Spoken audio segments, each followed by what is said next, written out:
colleague, Russell Sickles, who is joining us from West Virginia. And there's a good number of the GHA crew on as well, which is really fun. So if you're working in states where you're supported by other people from GHA, hopefully we're all going to be a part of the same conversation here. And we just wanted to kick it off by saying that this really is designed to be a conversation, which I know is not completely possible, given that we've muted your mics and there are potentially 60 to 70 people who are going to be joining.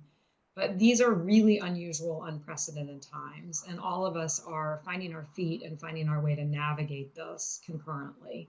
This is not anything that anybody alive on Earth has been through before.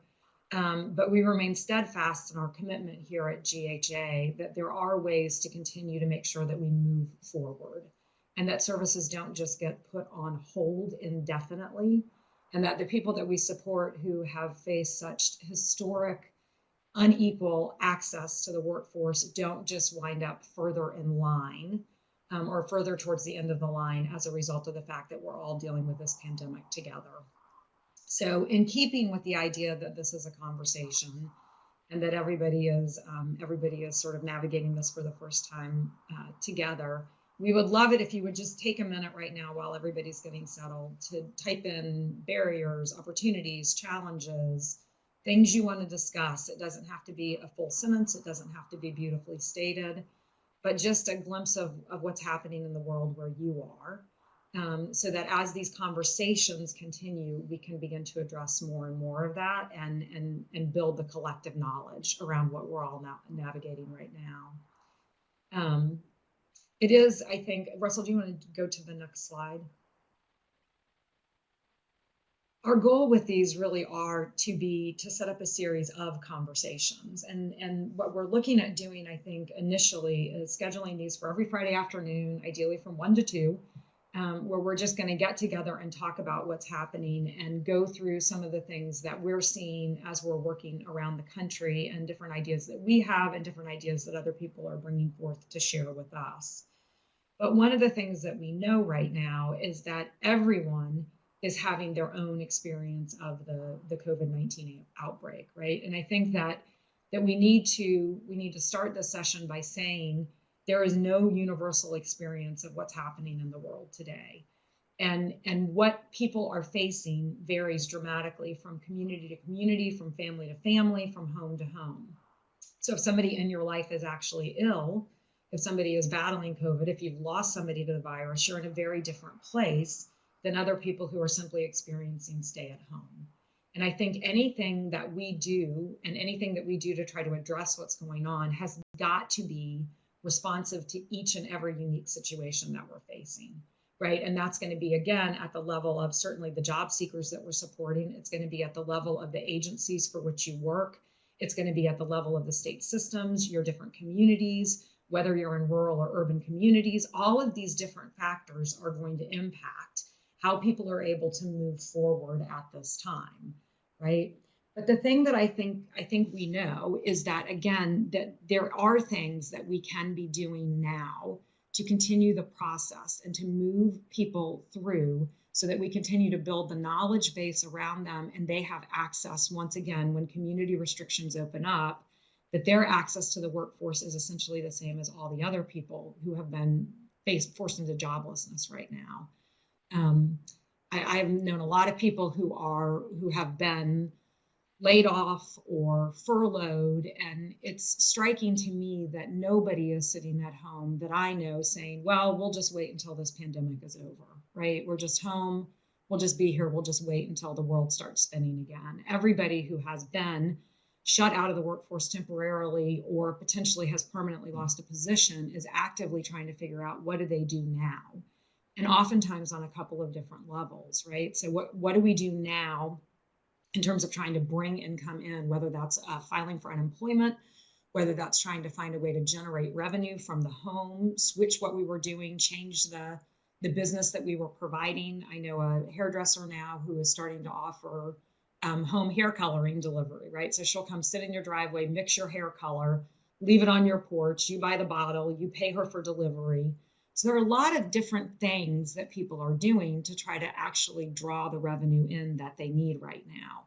And what we know, again, is that we can't plan any differently for the people that we support than for everybody else out there looking for work at this moment, right? So the whole overarching focus of the guidance that we developed was to say, not that this is a universal or a mandatory application of things that you can do, but how can we get together and be looking on a case-by-case, individual-by-individual basis to figure out how do we continue to grow the knowledge base around this person? How do we continue to develop meaningful connections, to learn about the community that's around them, and to do everything that we can to prime and position people for forward movement once this crisis is over? We expect a lot of, I think that no one really knows exactly what to expect, but of course there is the anticipation that we may be going in and out of restrictions over the next 18 months while we wait for virus, while we wait for the health community to be able to respond and have the things that they need in place to manage the crisis more effectively. And so again, what we're really fighting against, I think, is this tendency to think that things are on hold until things get fixed, right? Until communities are up and running again, we're on hold. And I think that as a system and as people who are committed to the work that we do, it's incumbent upon us to push back against that in every way that we possibly can. The beautiful thing about customized employment, and we had these conversations internally at GHA right when this started, in terms of how our company operates as well, is that CE is designed as a flexible, adaptive, creative, responsive process, right? It is designed to be universal in terms of the strategies that are used, but 100% individualized in terms of the implementation. That every single piece of it stems from who we are as the employment specialist, who we are as the agencies, how we're getting to know the people, what community we live in, and how we begin to go forth in that. And so when you think about customized employment as a process, the reality is it positions us as well to deal with what's in front of us as just about anybody out there, right?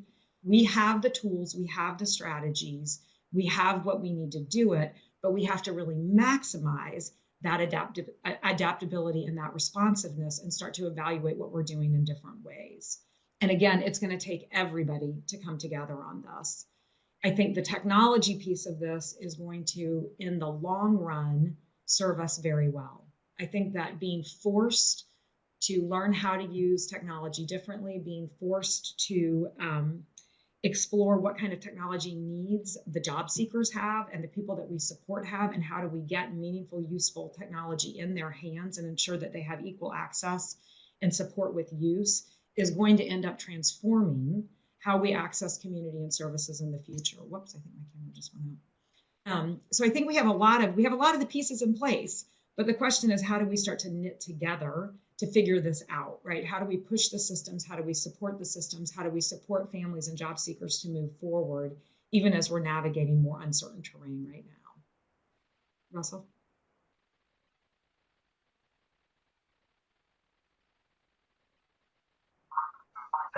Thanks, Beth.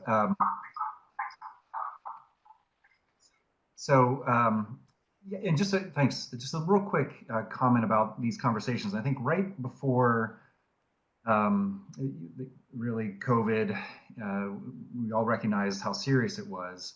Beth had a trip to Singapore. I think it was canceled in January, and I remember at that time thinking, maybe that's maybe a slight overreaction, which is kind of interesting now.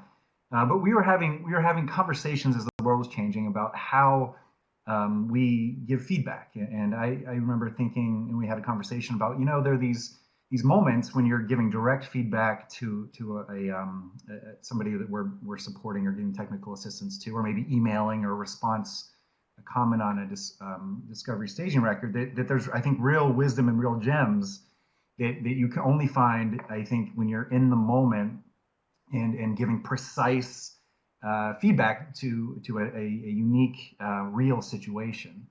And so, all of us that have ever taught anything, know how it feels to try to instruct or provide teaching or to be useful to somebody when they're dealing with kind of a real issue with a real human, when we're engaging a real human being, a real complex situation with a business or in the community, versus teaching a PowerPoint, or giving a webinar, as we are now. So I just wanted to underline what Beth was saying, that these conversations in the series that we're going to be offering are kind of a attempt to, I think, wrestle with and struggle with and figure out how to provide, how to provide quality services to the greatest extent possible in the next 18 months. One thing that I have seen, which we'll share a little bit near the end, is that there's, as we're all figuring out what's going on, there's been a small tendency to kind of assume, well, nothing can be done. And I think it's just part of that's just kind of grappling and kind of realizing the situation we're in. Part of it is the second bullet there, human service limitations. So a number of projects that I'm working with. Sorry, didn't share video. Thanks, Kendra. A number of the projects we're working with, individuals are living in group homes. And so a number of states that we're partnering with, that basically the individual we're working with can't be accessed person to person, not because of worries about them, but maybe because of worries about other people living in the group home. I know of some states where people who are being supported in the community lived in a group home, right? They had a community, just a typical job. And so because they live in a group environment, workers have been with disabilities have been basically told that they can't be supported anymore, and that they can't really live in a group environment and venture out into the community work and come home like a lot of essential workers are doing. So I just think that the change world, the circumstances that we're struggling with, like Beth said, humanity hasn't dealt with maybe since the bubonic plague in terms of this serious. Just remember, I'm trying to work. Issue. So if you could mute your, it sounds like me and my kids. But so anyway, so I think a lot of this stuff is not us saying, hey, we have the answer. We're trying to figure this out as we move forward, and we're looking to y'all to help us both, help us make our work better, but then also share, nationally, internationally. Hey, Sarah, as we're trying to do a good job, and it does seem that until there's a vaccine, right? 18 months is a conservative estimate that we're going to be dealing with this in some phase, or I saw somebody, I think Pamela, write phase 3. What if people can't leave till phase 3? Well, when's that going to happen? No, none of us know. So the guidance we put out, which we'll share with you, I think it went out in the email. It'll also be in some downloadable files. Is kind of our attempt to share with you what we've learned, what we're seeing, and opportunities that we have to keep moving forward as much as we can. And it just, I think a lot of us, we do CE because we're attracted to just the nature of it and what it offers in terms of its flexibility, its adaptability, the ability to have a language, a methodology, a process to move forward when you're not sure what to do next, right? That's what I saw in traditional services was we just got stuck a lot, and we weren't really sure what to do next because the traditional pathways that other people had kind of bushwhacked for us just didn't work for this person next to me. And so I was talking with Beth the other day about kind of core ideas, and when one of the first, Dave shared this with, one of the first things he would talk to me when I first learned about customized employment, over and over again, he kept referring to the law of requisite variety. And it's a big concept. For basically, it just means that the best approach is an adaptive approach, is a flexible approach, is an approach that evolves, right? That helps you create options. It's robust, it's not fragile. And Griffin-Hammis, my understanding of the history of Griffin-Hammis is that it really started in self-employment, right? It's creating employment in rural areas, impoverished areas where we thought there were no jobs. So Dave taught this to me, to us from a business perspective, but the customized employment process, whether it's the quote unquote, assessment version of discovery or customized job development, I think honors this. The idea that that, what we've been thrown into, it's not necessarily 100% predictable. And so, but customized employment offers us a framework to create options, to not be rigid, well, the site's down, the building's down, to keep moving forward. So I felt like the need to share that. Okay. So a lot of this that we're going to go through, and I apologize if y'all heard my dog in the background, like one of the joys again of this sort of move to the virtual world is that we're really getting to know each other on different levels. So anyway, hopefully she'll be quiet, but Russell can jump in if she gets too loud.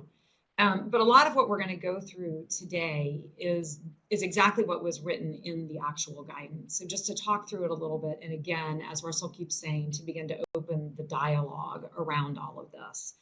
It's my sincere hope and belief that this is a starting point in terms of what's possible virtually, but it's not the ending point. And that as more and more people get out there and begin to navigate the maze of the initial barriers that are cropping up in terms of how do we do things virtually, that we're going to begin to identify new pathways, and we're going to be identifying new mechanisms to not just support people during this particular pandemic time, but again, on into the future and in a variety of different ways.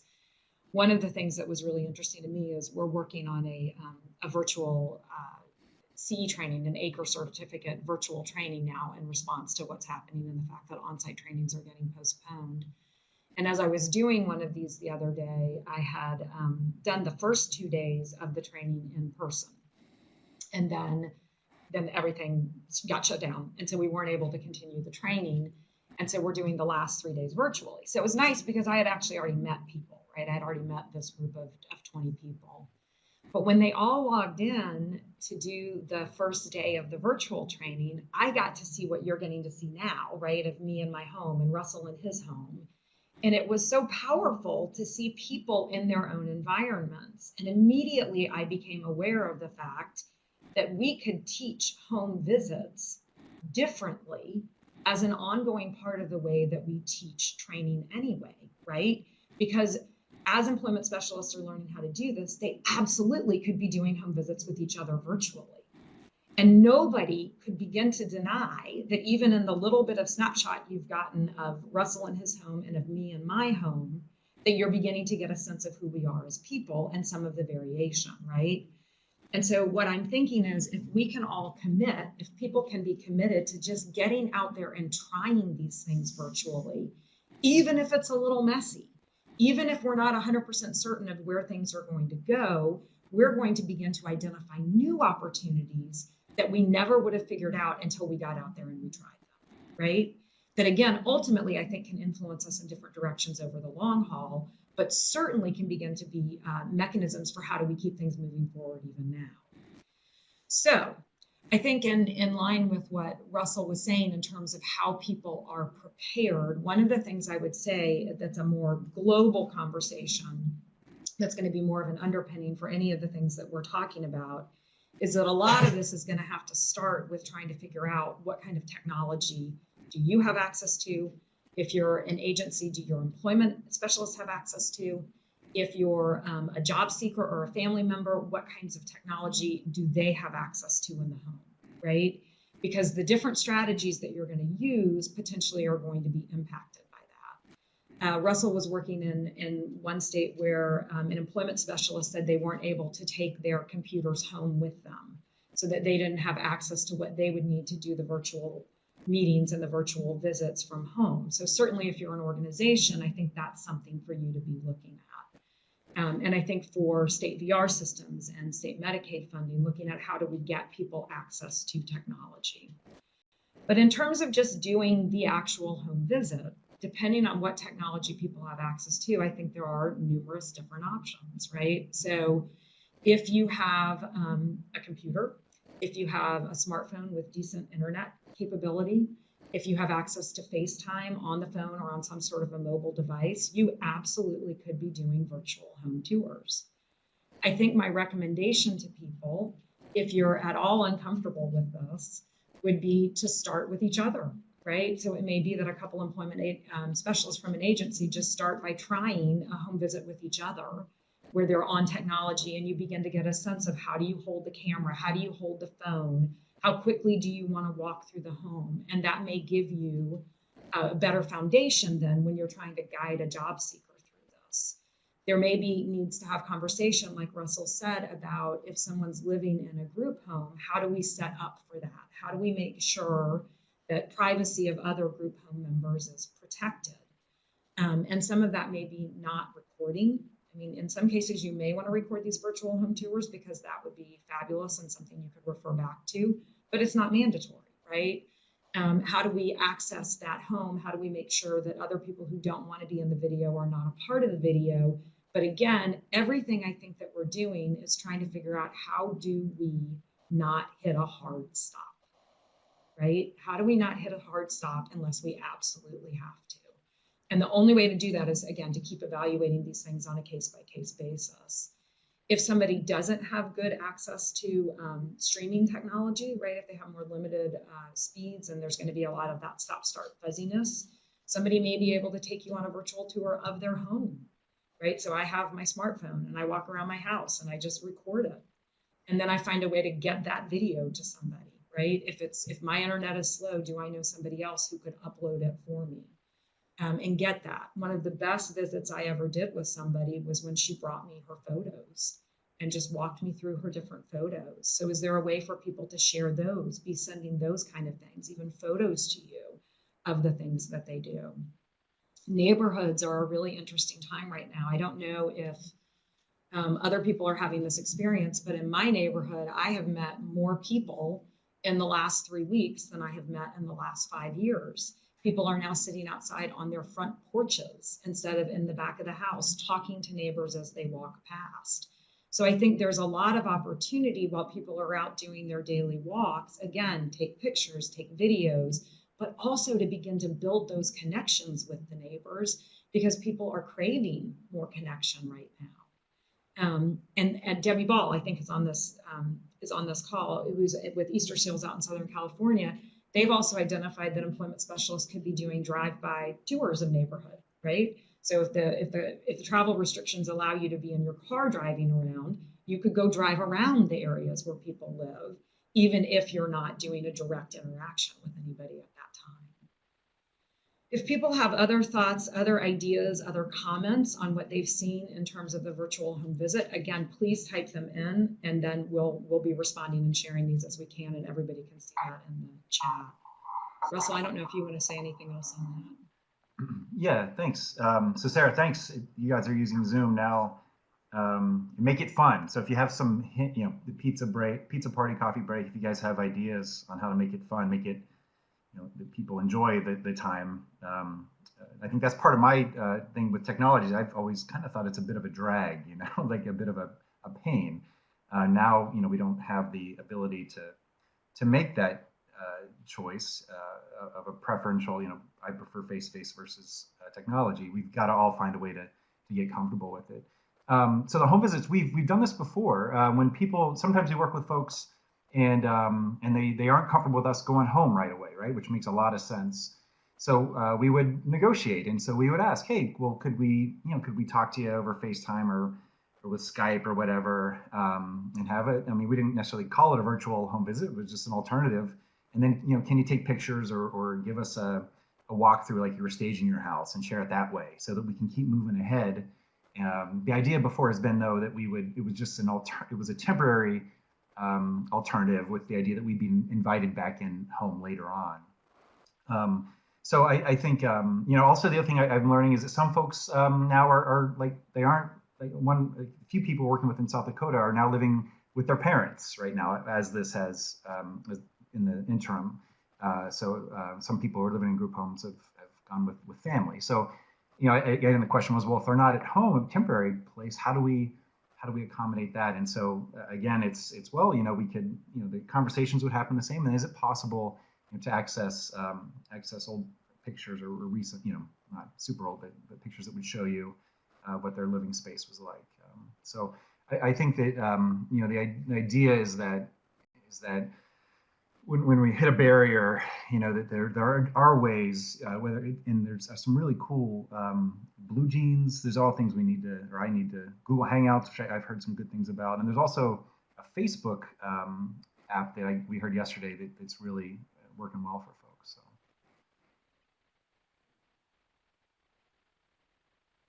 This one too, Beth. Yeah. So in this one, I'm going to have to really control myself because this is where I could talk and talk and talk and talk.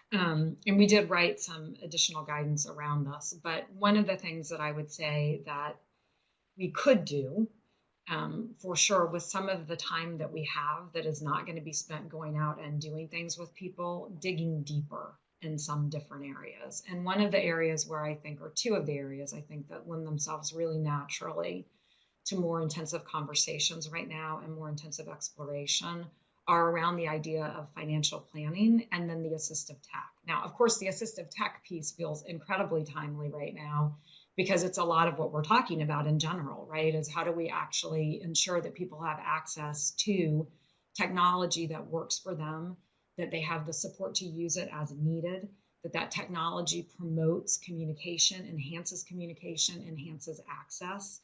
And I think a lot of times when we think about assistive technology, we think about it still in more formal terms. So in the terms of a Dynavox or different talk-to-text devices or text-to-talk devices. But the reality is there's a tremendous amount of technology and universal technology available out there, again, through all of these smart tablets and smartphones. The world is changing on a day-to-day basis right now when it comes to that. And people who are working with job coaching right now, people who are out in jobs and employment specialists are facing some restrictions themselves in terms of how do we get there and how do we job coach. If people had been able to access this kind of technology and that had been a piece of the job coaching in the first place, the reality is they may have more autonomy on the job now, and coaches may have the ability to support people in fundamentally different ways.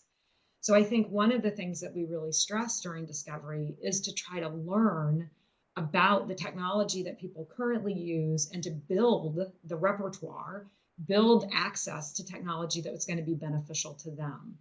But I think a lot of times in discovery, this is the kind of thing that ends up being a more rudimentary part of the process. So we ask a few questions, we find out a little bit about what kind of technology somebody uses, and then maybe we refer them for an assistive tech evaluation. And that's felt like that's something that's more handled by other people out there. And I think the same thing happens with the benefits planning. So in the discovery process, we might ask people what benefits they get. We might refer them for a benefits planning query or BPQI. We might refer them to the Work Incentives Planning and Assistance Project, but we don't necessarily do a lot more than that. And I think one of the big things that we need to accept and expand on in our field and going forward is that employment and money are inextricably linked.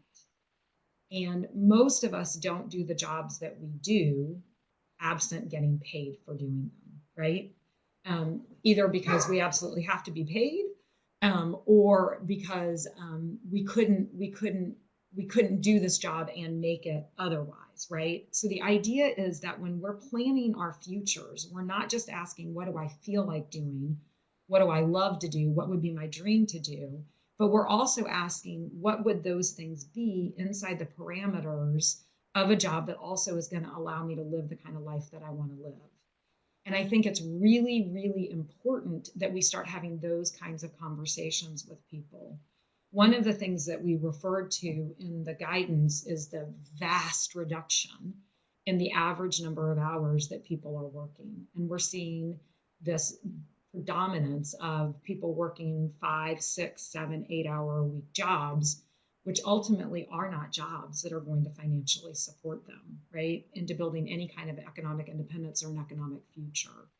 So I think at this moment in time, if you are working with somebody who maybe has more limited access to technology, or you're not finding as many ways forward in some other areas, or even if you are, I think this is a great time to really have more in-depth conversations about people's financial goals and getting away from the questions related to benefits, right? How often we say, what do you want to do? When somebody says, I can't work more than 20 hours a week or I lose my benefits. And I always say, you've asked an employment question and you got a benefits answer, right? And so really talking to people differently about what would their life look like if they had more money? What would the future look like? I think can be really important here.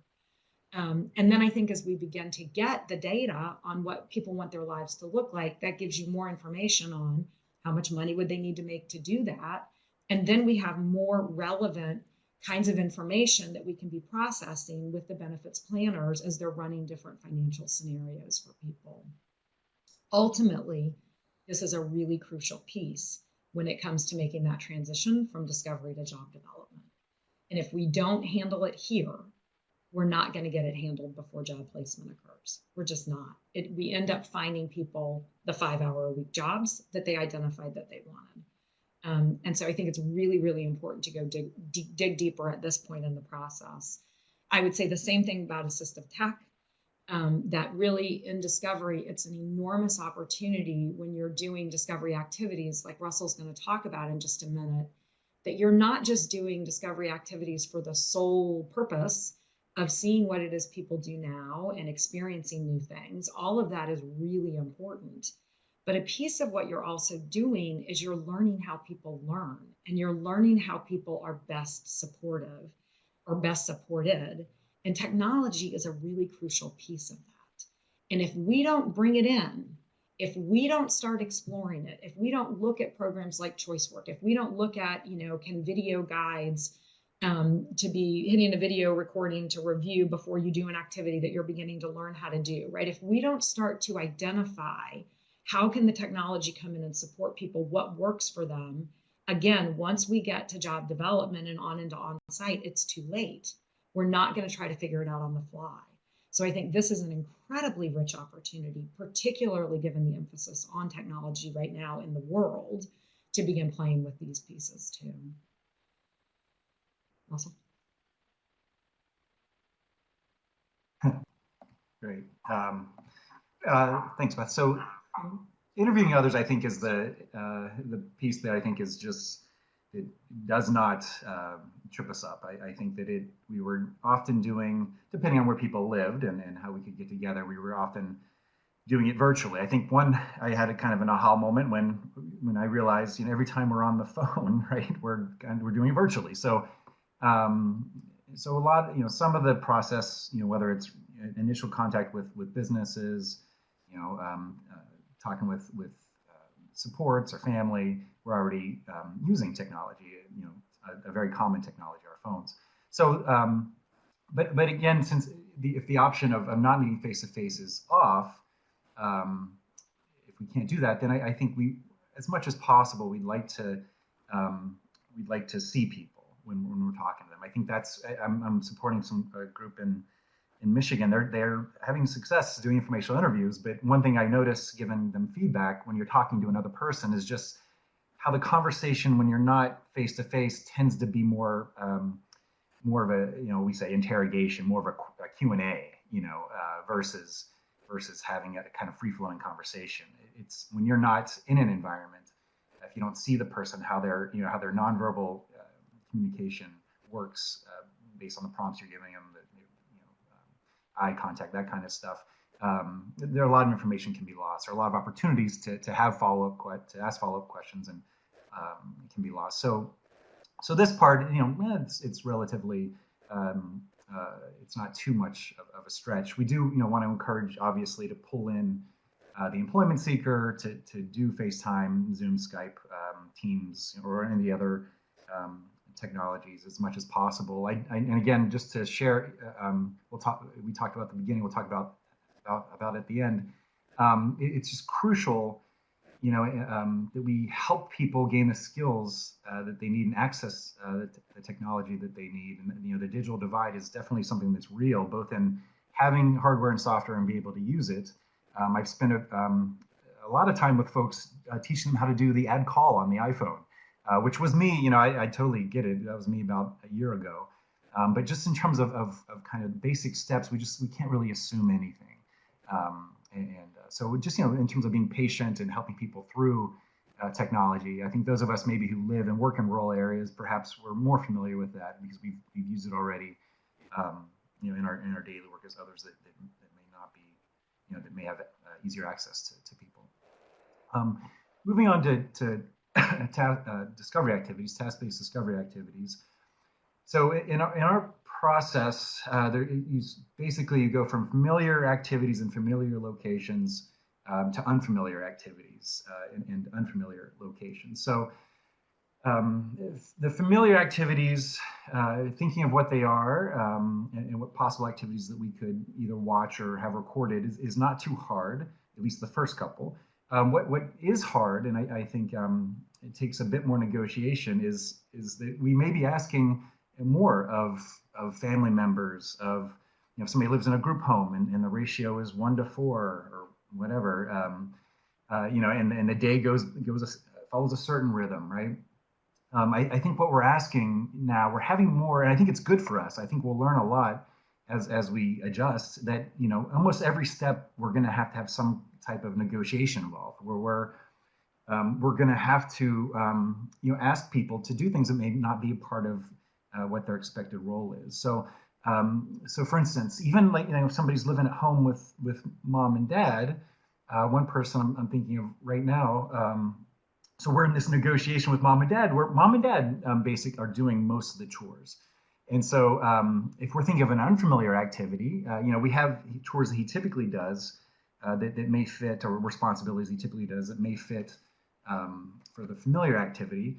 But we're having a conversation with mom and dad about, how would you feel about maybe, teaching them how to cook, the family recipe, or maybe he can assist, although he's never done it before. If it makes sense for him, it's something that, we think, and we have a conversation with everybody that he would potentially be interested in and would fit him. How about helping with the, tilling the garden or working on the car, and so on and so forth. So I think that, these are conversations about, what's your typical role, in residential services? Again, if people are living in a group home or living in supported living or living with familial environments, one is, is it possible that you could play the role of if videoing or recording doesn't work, could you take still pictures? And it doesn't probably make sense for any discovery activity to live stream it, for an hour. I don't think that's something that may make sense for certain things, but if we're asking mom or dad or staff to do that may not be possible. But is it possible to maybe take, of primary steps in the task, take like a 2-minute clip, right, and share it like that?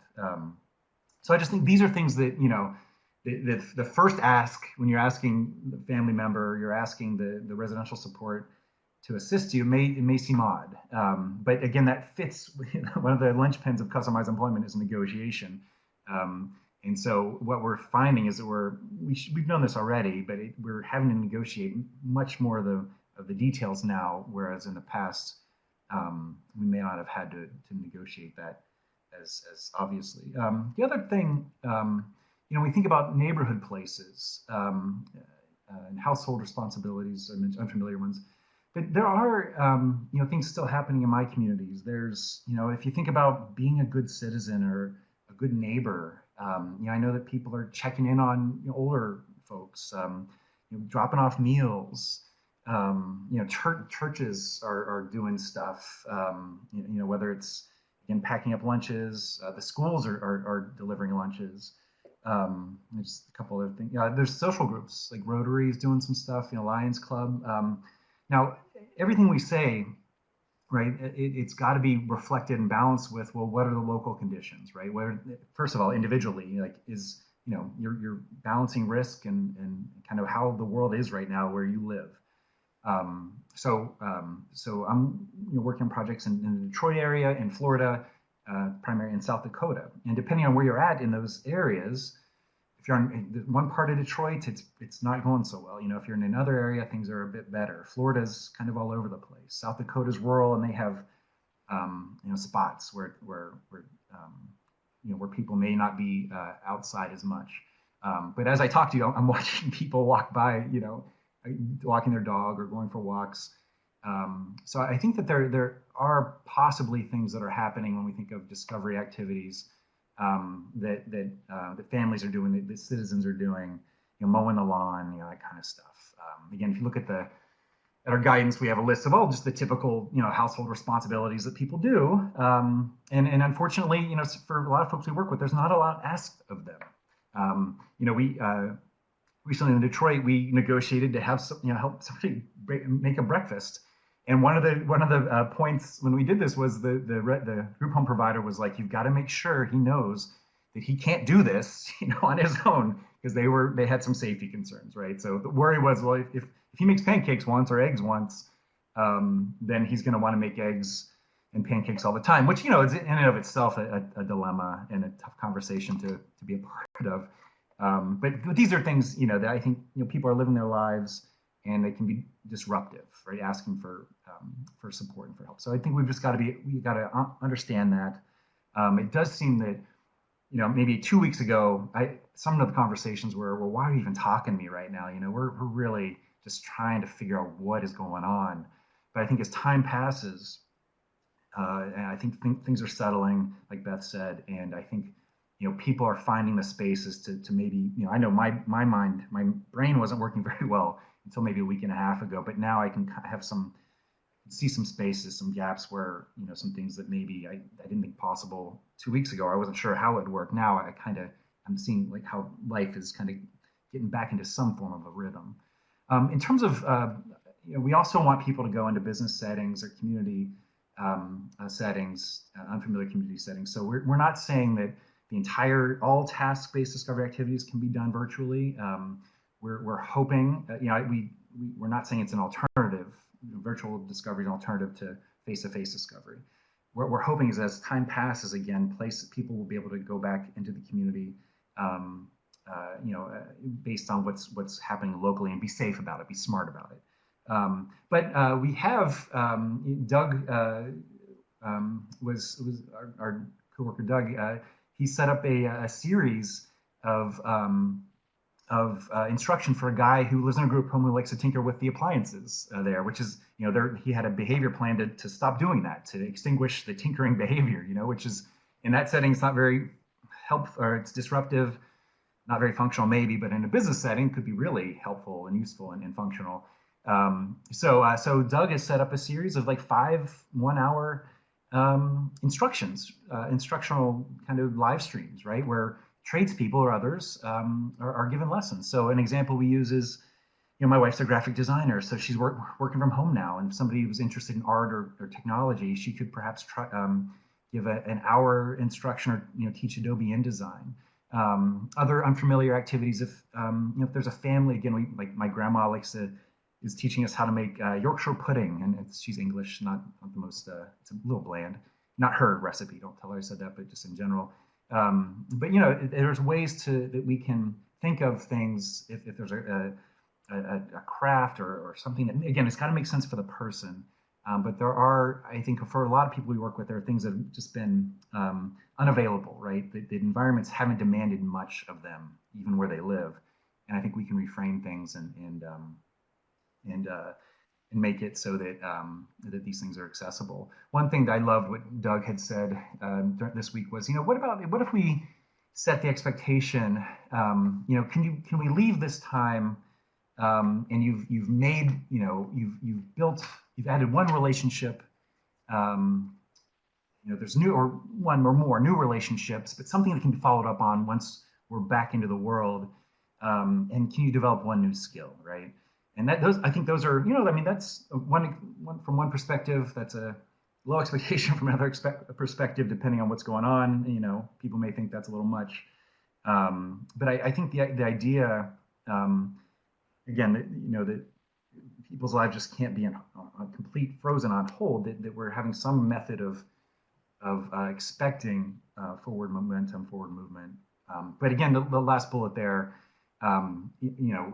virtual discovery, it should not absolutely and wholly replace face-to-face discovery. So we still expect that some unfamiliar activities will be completed once we're able to get back into the world. And hopefully, if we can use this time to maybe build some pathways, build some connections, so that it's the step forward is easier, or it takes less effort. And one thing I do want to say is that all of us can understand this, is that even when we have full access to the world, it's amazing how separate we are, and how obviously isolated and marginalized and separate folks that we work with, employment seekers are. So I just think that not that anybody on this call would do that, but I just think people weren't a part of day-to-day life. It wasn't like we were doing such a great job accessing community when we had full access to face-to-face interaction. So I think if we can use this time to think about that, to think about maybe as we're learning about people, once we're able to open it up, what would make sense then if we're going to help people be out there? Because I think there is going to be a huge, yearning, from all of us to kind of be around each other again. So I think there'll be a lot of opportunities to help people step into spaces where that maybe we couldn't figure out a way to help them belong before. So then moving on to vocational themes and informational interviewing, running out of time now. But I think that, assuming, our process, the folks we've taught, what we're having to do is be flexible. So while in our typical process, we'd say, well, you can't, we may not necessarily, especially when you're first learning, jump to themes and informational interviewing if we haven't done the first 3 discovery activities. Now in this process, we're having, and we would say, those of us when we talk privately, and I think we share it with you, that it's not necessarily a linear process. I think when you teach it, it has to be linear, because it's hard to understand when it's not. But as you get experience with it, you understand that life and work doesn't flow like that. A, B, C, that kind of thing. So one thing we're doing is, there may be a really strong theme you find after the first discovery activity, the home-based discovery activity, or even potentially, depending on your evidence and with support from your a mentor, even after talking to other people and doing home visits. So I think we can create a themes map, come up with emerging themes, and go down that one path of reaching out to businesses while we're still doing some other stuff. So this approach where we find the areas where we can move forward. Let's say there's a theme of construction or of landscaping or horticulture, where stuff's happening around home that you're seeing, okay, this person spends a lot of time doing this stuff. Where you can follow that theme, whereas this third theme of hospitality, to verify that theme, we're going to have to go spend some time in places where people with similar themes work, and we can't just talk or guess at it, if that makes sense. So we could be kind of moving ahead, following these couple paths while we're still trying to figure out the other paths. And I think it's been becoming clear that if we want to continue work, considering the constraints now, we're definitely going to have to be more flexible in that approach, especially when people are learning. So anyway, one thing I want to be, some of the stuff I've learned when talking to places I'm working with, is that there seems to be this kind of predicting that, well, businesses they're all closed. Some of them are closed, and if they're closed, you can't talk to them, or if they're open, they're too busy, you can't talk to them. So I think it's something that we've seen is not true. That if you can find a person or a connection, or again, we don't teach cold calling, but sometimes just the right time catching people.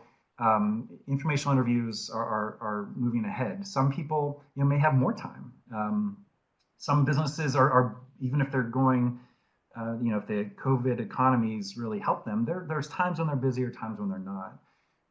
So I just wanted to make sure that we understand that you can still access business. People are, like Beth said, people who work in business, especially small business, which is almost all businesses, for the most part, they are smart, passionate people who are thinking right now about what to do, and they're problem solving. They have expertise, they have experiences, And so while it is a stressful time, obviously, and it may be harder to get in touch with people, it's still, we're seeing that it's still possible.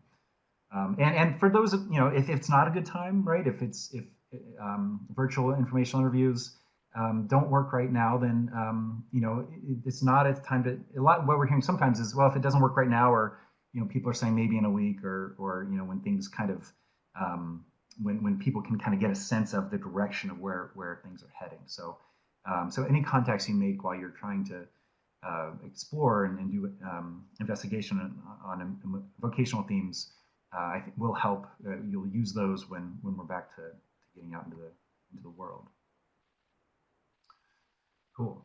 Beth, if it's okay, I'll go ahead and talk about this real quick.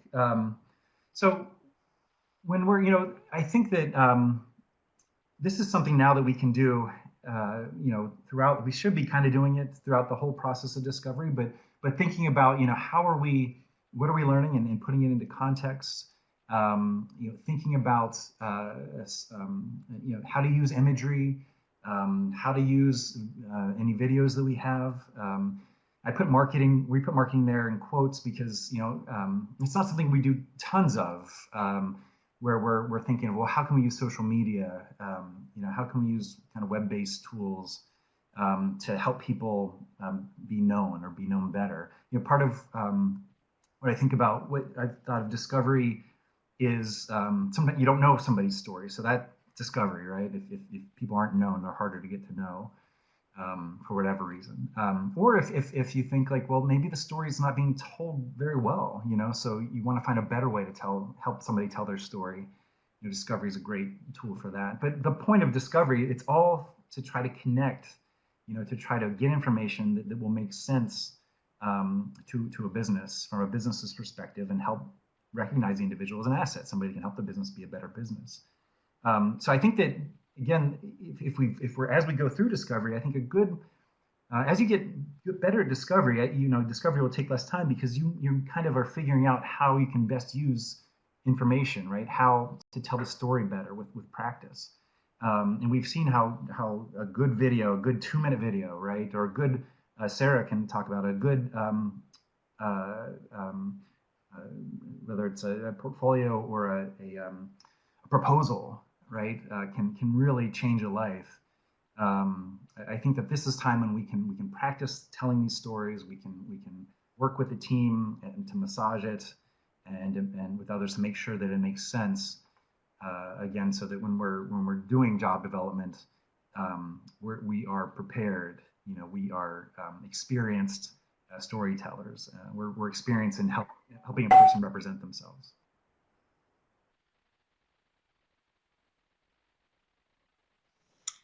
So I know, can you hear me?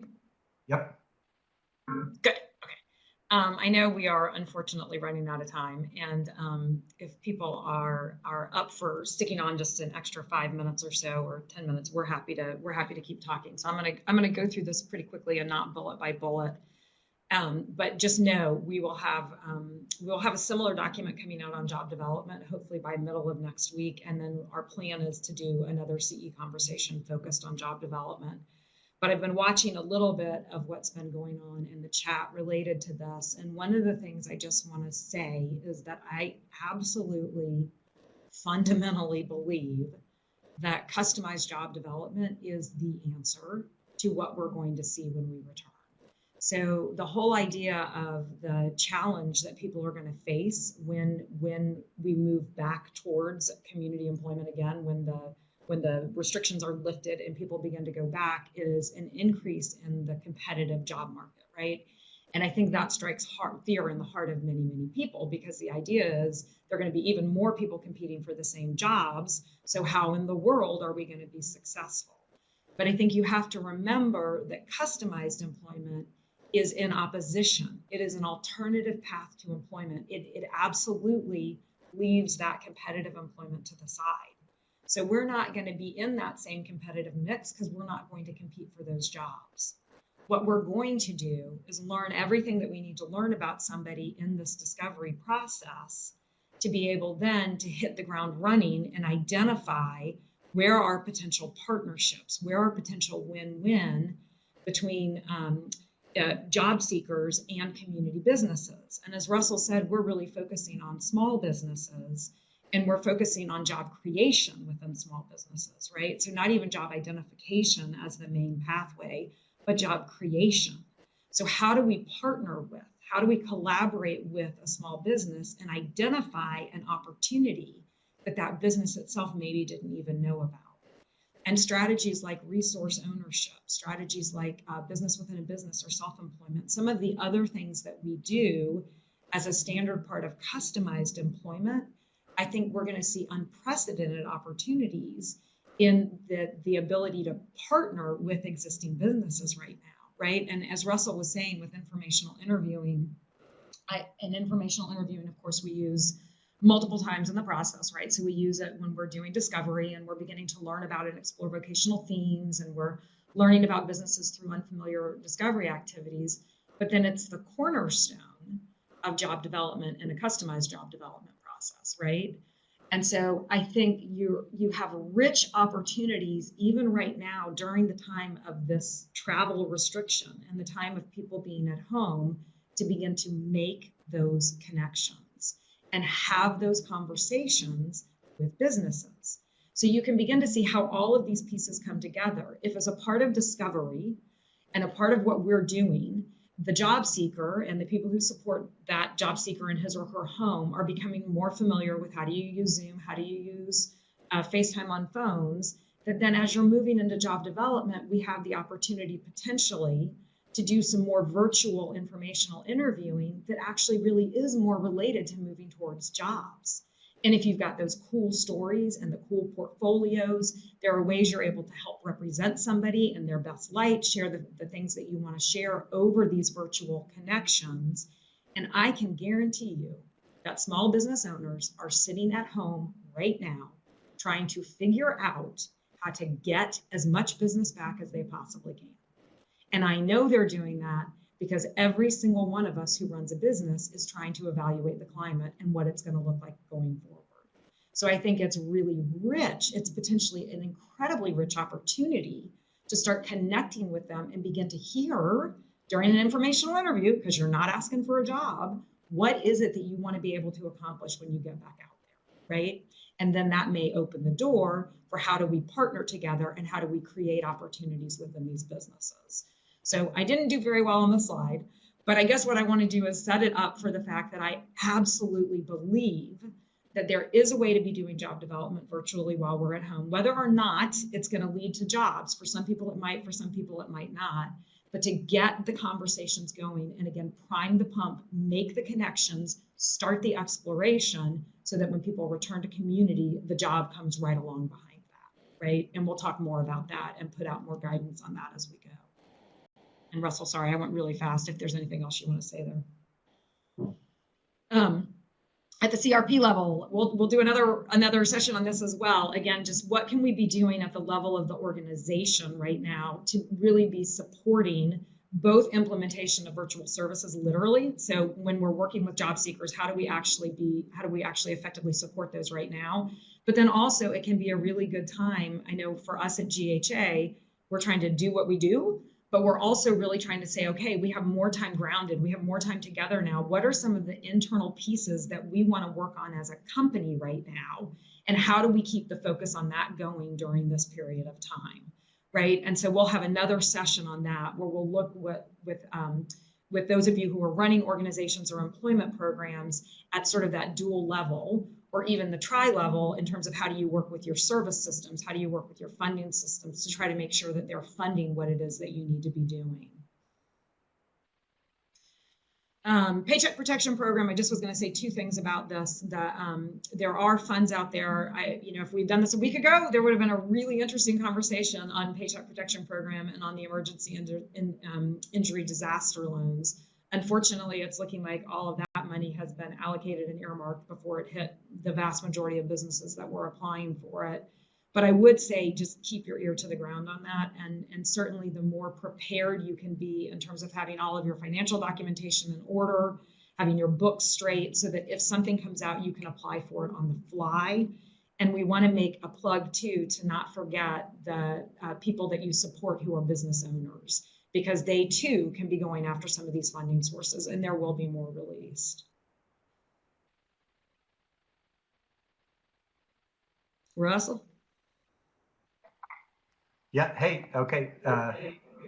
We're over. I know we're over, y'all. So you just stay if you can. We'll try to get the conversation real quick. So just so it's always have more time in my mind than we have. So one of the things that somebody had mentioned it earlier is that there are some, I don't know if it's crass or considerate or unfeeling to say there are some silver linings or some opportunities. And so one of them is, I think somebody had mentioned in the chat earlier about, using technology, learning for us as staff, as employment seekers, organizations, funders, family members to get better at technology use can help us, I think, be more efficient if we learn that through necessity that some of the discovery process can actually be done, quite well with technology. Not all of it, but maybe some of it. You can see how, especially like where I live in West Virginia, if you have one great provider in one part of the state, well, they have a radius where they can work. So perhaps it extends that radius a bit. If we can use technology, it makes it more efficient, more effective in our approach. So I think that us getting better at it during discovery is one thing. Obviously, if we can get better at it during job development, I think that has the greatest potential for really impacting lives. So I think that's up to us. The other part is it's also up to us, up to funders to I think really understand that the policy is going to need to be flexible. I was on a call the other day where there was a conversation about transitioning, being flexible with signing of the paperwork, right? That was a big deal for billing. And so that's great, but we're going to have to be a lot more flexible. For instance, is virtual discovery, virtual job development, is that billable? States have kind of, in VR and Medicaid, I'm sure, are kind of maybe at different places with that. So I think that there's a lot of things that are having to be reconsidered right now, and so I think that's a good thing. I think, especially when access to CE, access to the community, has been something that's been tough in the past. We are asking, I think, teams and relationships. We're asking more now of everybody involved. I think there's always a tendency for professionals and for us to kind of be like, well, it's my job, or for families or the community to be like, oh, that's what you do over there, right? And so you do that as the job coach, as the job developer. I'm not going to participate as much. That we drive a wedge in between the individual and natural relationships. So I just think that we must ask for the participation and get it from the individual supports if we're going to proceed. So I think that helps us kind of put our role and importance kind of in perspective. I mentioned that how negotiation is a part of this. That we'll get better at negotiation if we could just day to day, just by implementing this process of virtual customized employment. And then also, I think that if we think of other approaches, again, I'm a homer about this stuff, but because of the law of requisite variety, the CE methods, and I know other ones can too, but I just think that the methods of customized employment, the methods of assessment and job creation, fit really well with just the how we're going to have to get back into life, which is going to be one individual. This person over here is going to have to decide for themselves: is it time, right? Each county, each city, all of us are kind of figuring out what works here, right? So models are going to have a hard time, I think. Also, I think it really sucks. Like if you live in a group home, that now you can't work anymore, right? That's as some places are doing. I just think that the opportunity and almost the danger, of congregate settings and the impact on people's lives, I think we all have to recognize it. And who knows? I think it's up to us to again, I hope this doesn't sound crass, but to take advantage of the opportunity and to push on this on these options that we have now, to say no. In this, with customized employment, we don't have to stop, right? I know that your CBA at the school transition, at the at Target, or whatever, the rotation people go through. You can't do that now, but we still can continue with customized employment because it gives us a methodology, not a definite map, if that makes sense. And then lastly, I think credit Diane Dixon, who's a great CBTAC in Florida. I'm not sure if she's on, but she's had these wonderful questions. And again, what we'd like to ask is that, this is the first conversation of how do we make this work? How do we, like Dave used to say, it's solvable. We're trying to figure this out. But there are some things that I think systemically are going to be impacted, right? Work's going to change, but how? These are questions that I think all of us, we're not sure, but we've got to anticipate how changes may happen and help. We know that people with disabilities, it's been a Great Depression for them, much worse forever, right? So, but what does this mean, right? Again, if you look at statistics, it's not like, again, that we were doing the great, and again, not us individually, but as a system, we're doing the greatest job for everybody, right? So the digital divide, poverty, we're seeing it with who can work from home now, who can't, and what it means if you can't work from home, right? That it's quite dangerous, potentially, if we're not smart about it, right? So, so I think helping people, access technology, making that, having funders recognize that if we're going to be dealing with this for the next 18 months, then people need access to good phones. They need access to iPads. We need to help people learn how to use different apps and maybe pay your daughter who's 15 to help you learn TikTok. There's some really great videos there. They can help you, right? We got to figure that out. But I think that has to be a priority, right? That funders have to say, we can't wait. Like, these are skill gaps and asset gaps that we need to address to even help people get into the game. CRPs, right? A question of mitigating health risks in our staff. And it's really sad. A place that I work with in Michigan, STEP, they had a staff member actually pass away of COVID who worked in residential support. So, I think, what are the responsibilities of CRPs to their staff, right? To the persons they support. How do they, if revenue's dropping because funders haven't figured out how to adjust, but demand's going to skyrocket, right? How do they do that dance? I just think that these are, in what we offer folks, that CRP's, taking the lead and really, I think everybody on here sharing with the powers that be, what's working, what's possible, so that you're not kind of reacting, that you're really informing decision makers about what we need to do to keep moving. And then there's going to be so many other uncertainties, that stuff that we that we don't know about, just occurrences or situation scenarios that are unknown right now, that we're going to have to be flexible and adapt to. So the last two slides, just we wanted to share, and Beth, let me know if you'd like to say anything. One thing that's been interesting is when we watch disability rights advocates talk about how they were really, they were trying to negotiate with their business. I think I can do some of my work at home, and businesses are like, nah, people with disabilities who work, nah, I don't think it's possible. And then how easy it is, to shift it if people really want to for certain work. So this is a really, just wanted to put a plug in for Michael Dalto. If I'm saying, I just drew a blank there on the last name, but he's and this amazing, he's an amazing guy who's that has recently, in the last 2 years, really come on board with Griffin-Hammis Associates.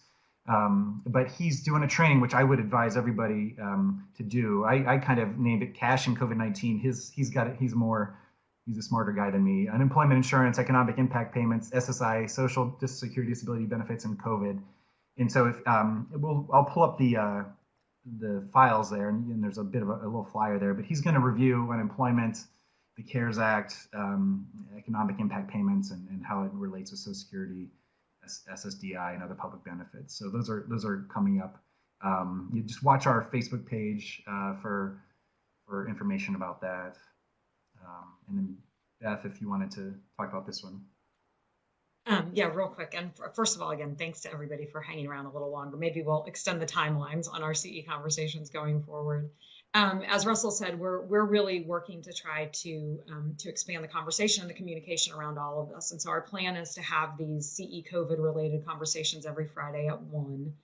The next one will be Friday, April 24th, and it's going to be Nancy talking about social capital and growing social capital and accessing it and building it during the time of this COVID-19.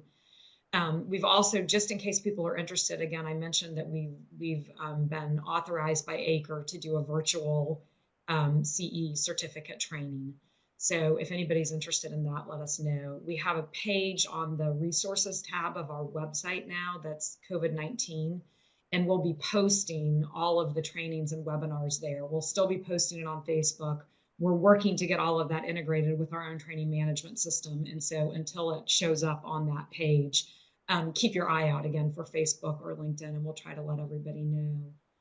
It looks to me like there has been a phenomenal conversation going on in the chat, and we absolutely will save all of that. Thank you to Patty and Bob and Janet and all the other GHAers who have been working to moderate the chat as we've gone. But one of the things that's really powerful to me is to see the creativity and the ideas that are flowing forth, but also to just recognize how hungry we as a community are for these conversations, and to really, really pull together in order to try to figure out, again, how best to navigate this and never lose sight on the path that we're creating as we go, right? So the conditions may have changed, but the desire to create this path and to create this effective and efficiently moving forward path for the people that we support, and to ensure that they don't somehow get left behind as a result of what's happened to the rest of the world, is clear and evident. And I think that's a really powerful thing to see. So we will continue the chats. And if you have other ideas, email us. I know y'all all are connected to different GHA people. If there's anything that any of you want to ask before you jump off, that's beautiful. Russell and I will stick around, as will the rest of the GHA people. But if you need to go, we understand. And thanks so much to everybody who's been a part of this conversation.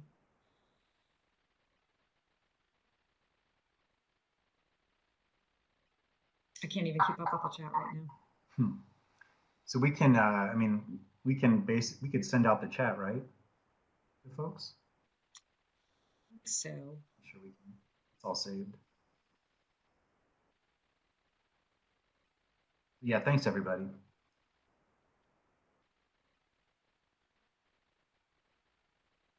See how fabulous virtual is? I can't stand having myself there, you know, like. I know, it's terrible. If they could do it where you're. But you should join me. You should not leave me alone here. This is cool. Bob said I was talking over you or something. So I. Oh. Now, but just my breathing. That's Bob. Bob, turn on his camera.